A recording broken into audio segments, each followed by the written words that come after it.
The British Museum, our first super museum during this trip.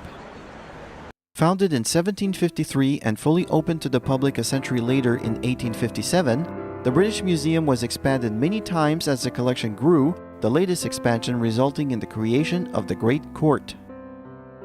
With over 110,000 individual objects, the British Museum has the second largest collection of Egyptian antiquities in the world, many of them of impressive size.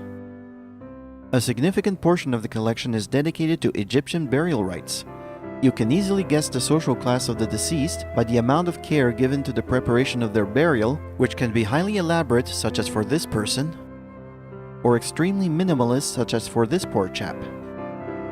Two of the museum's signature pieces includes the Rosetta Stone, which helped unlock the secret to Egyptian hieroglyphs, and a version of Aphrodite, sculpted in 2 AD.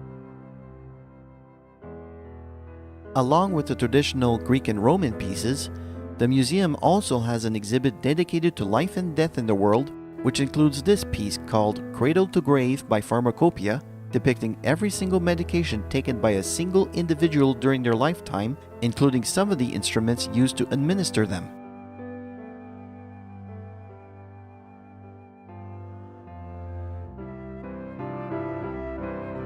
The museum also has an exhibit on continental Africa, which includes both traditional and modern pieces, such as this piece called The Tree of Life.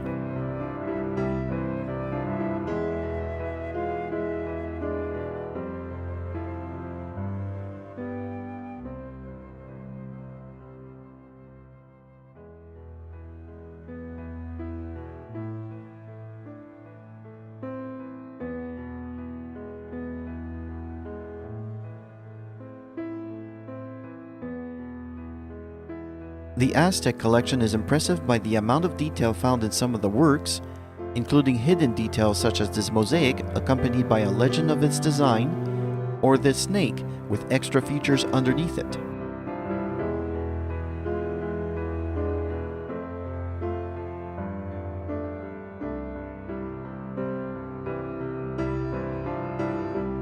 The museum also has a significant collection of artifacts from both Asian and South Asian territories, revealing the deep spiritualism that are a foundation of each culture, both at peace and at wartime.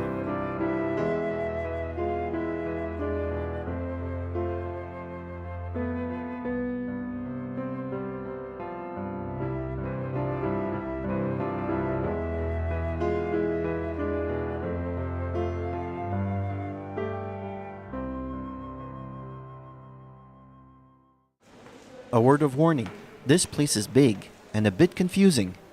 The museum is a veritable maze of galleries with a very confusing route.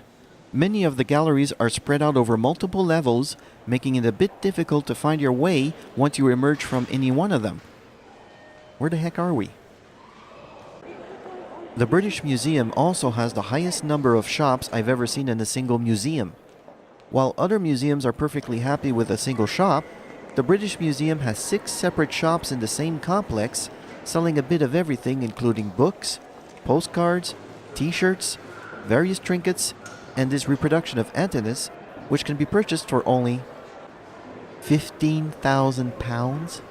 That's the price of a car. Let's move on to Trafalgar Square and the National Gallery. There's just one little catch. Cameras are not allowed in here, which we'll find out in Paris is a bit of a blessing. But what I can tell you from what I've seen inside is that the gallery has an extensive collection of paintings, nearly all of them of a religious nature. There are only 2 or 3 rooms in the entire gallery that has any contemporary works at all, mainly from the Impressionist period. So on that, let's move on. On this trip, only the British Museum and the National Gallery were free. For all the other establishments, you might want to consider purchasing a London Pass, which will offer you free access to the other establishments. But first, check if the total cost of admission of whatever you plan to visit will actually exceed the cost of the London Pass. The pass is a bit expensive and may not be the bargain you were hoping for. To maximize its value, use it frequently at smaller venues such as Shakespeare's Globe Theatre. This modern version of the Globe Theatre is an approximate reproduction of Shakespeare's original Globe Theatre, originally built in 1599. The new Globe, which opened in 1997, can seat 1,380 people with an extra 500 standing places in the center court. The only covered sections of the theater are the main stage and the seating areas. During inclement weather, the standees, or groundlings as they're called, get soaked. The theater was reconstructed as faithfully as possible all the way down to its thatched roof, the first to be built in London since the Great Fire of 1666. The only modern convenience is electric lighting, which is used mainly during evening performances.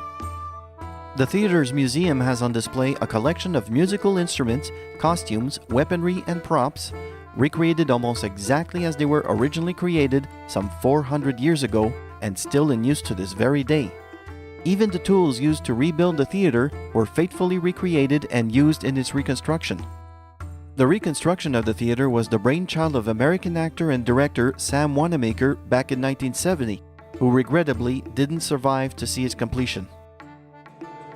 The museum also offers demonstrations of theatrical weapons use, which can be very useful against disgruntled London theater critics. Funding campaigns for the theater's reconstruction included the sale of personalized paving stones, many of which were graciously paid for by celebrities such as John Cleese and Michael Palin? I've been saying it wrong all this time? The theater's guided tour alone is worth the price of admission, just for the stories of life as a theater patron back in the 1600s, which apparently was not all that pleasant, especially when nature called. Here's a hint.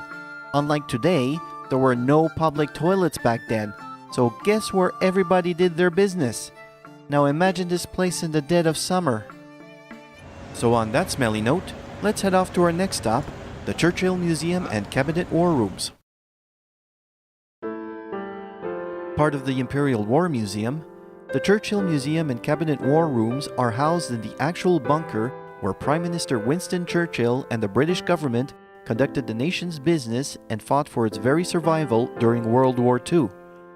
Cabinet members and officers alike lived and worked in these cramped accommodations without seeing a shred of sunlight for weeks, sometimes months at a time.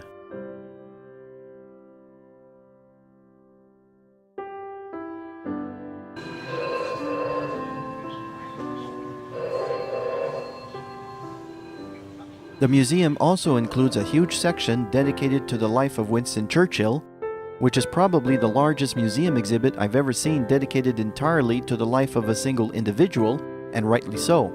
However, no cameras were allowed in that section, so no images.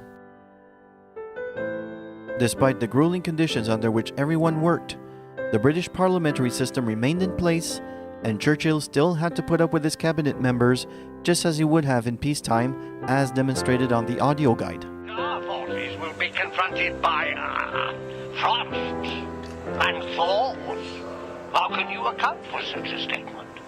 The statement comes straight from the climate book. What? It's in the climate book, Prime Minister. And 24 hours to cover this amount of ground. Explain to me exactly how every hour of those 24 will be occupied.